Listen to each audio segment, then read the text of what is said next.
Hello everyone, welcome to Hobby Junk. I hope everything's well in your universe. Star Wars, a legendary franchise built on hope, rebellion, and humanity's universal hatred of sand. But according to much of the internet, Star Wars is dead. Is it actually though? What if I told you that Star Wars isn't dead at all? What if the thing that people keep calling dead is just the mutated brain-dead Disney fanfiction that's been staggering around like the drunken wine-aunt that wrote it? Remember the prequels, those movies critics hated? The ones they ripped apart for being too political because one of them mentioned taxes once and dared to show a Senate for all of 10 minutes? One of them, Revenge of the Sith, got a 2025 re-release. Yes, a re-release. And it generated more hype for Star Wars than anything Disney's put out since that deep-faked Luke hack and slashed his way through a Force Unleashed level. On the Disney front, we have Andor, the show that Disney shows praise like it's the second coming of Kurosawa. The same show that's had a cultural impact of a wet sponge in the desert. We were told this was mature Star Wars, gritty, realistic, nuanced. Let's be real. The only reason it has any hype at all is because it's tied to the best Disney Star Wars film, which is still just dark forces gender swapped with yet another British chick with the acting ability of a cardboard cutout.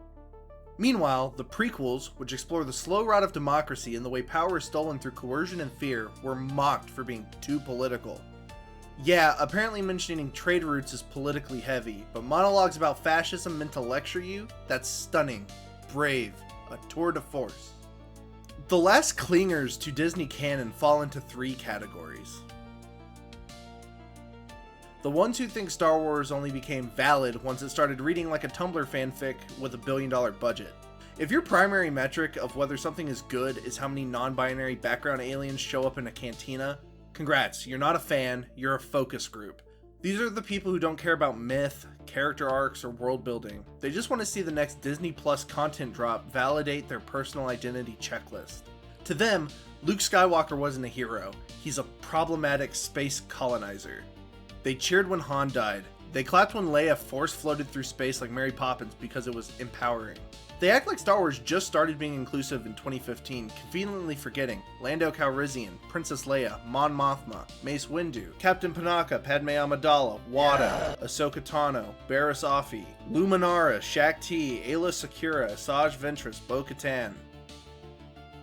I think you get it.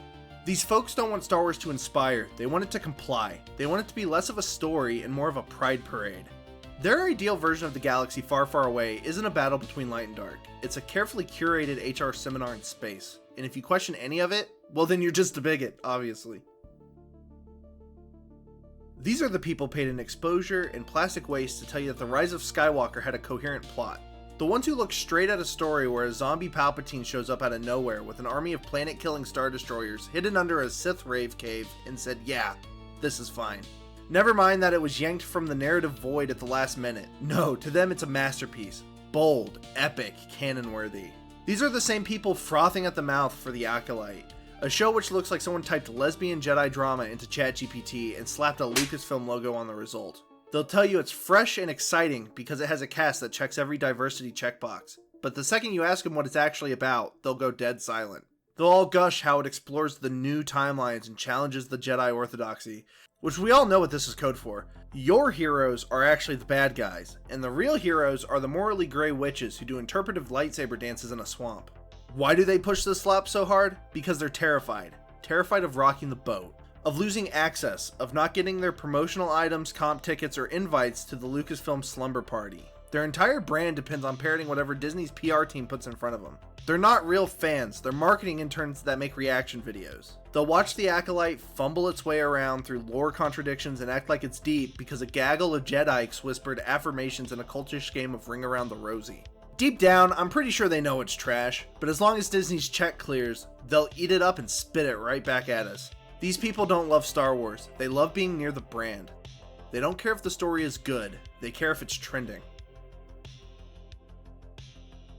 The backbone of Disney's content machine. These are the folks whose bar for what qualifies as Star Wars begins and ends with two glow sticks clacking together and someone shouting, "I've got a bad feeling about this." The kind of people who think The Mandalorian is high art because it's vaguely recognizable as Star Wars, or that Kenobi was a storytelling triumph because, they fought again, bro.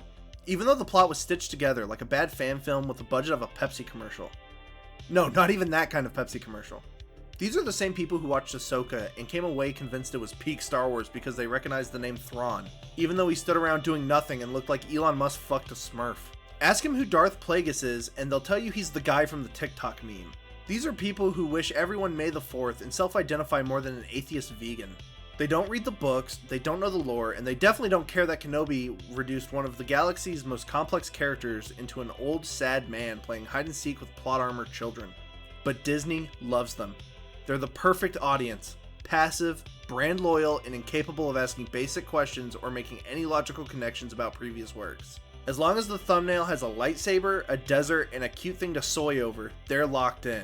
They'll all buy the merch, stream the content, and post memes like they're part of the fandom, when really, they're just echoing the last thing they saw. To them, Star Wars isn't a mythos or a legacy. It's a Tuesday night background noise while they scroll on their phone. They're not like bad people or anything, they're just not fans. They're consumers. And they're the reason why terrible products thrive.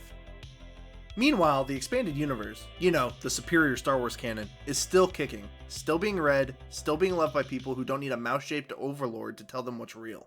We're talking about the Han Solo trilogy, Thrawn trilogy, Legacy of the Force, actual storytelling with consequences, themes, and legacy.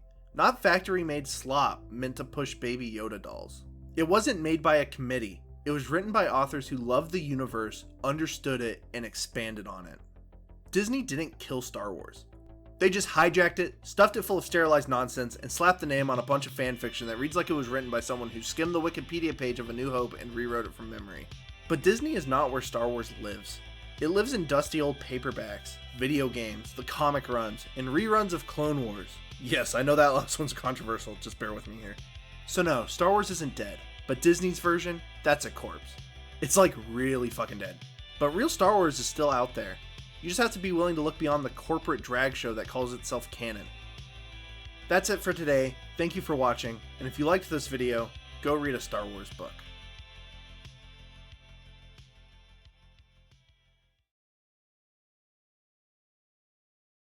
I think this video was supposed to be about Revenge of the Sith at some point. Revenge of the Sith is good. I remember watching it as a kid and liking it.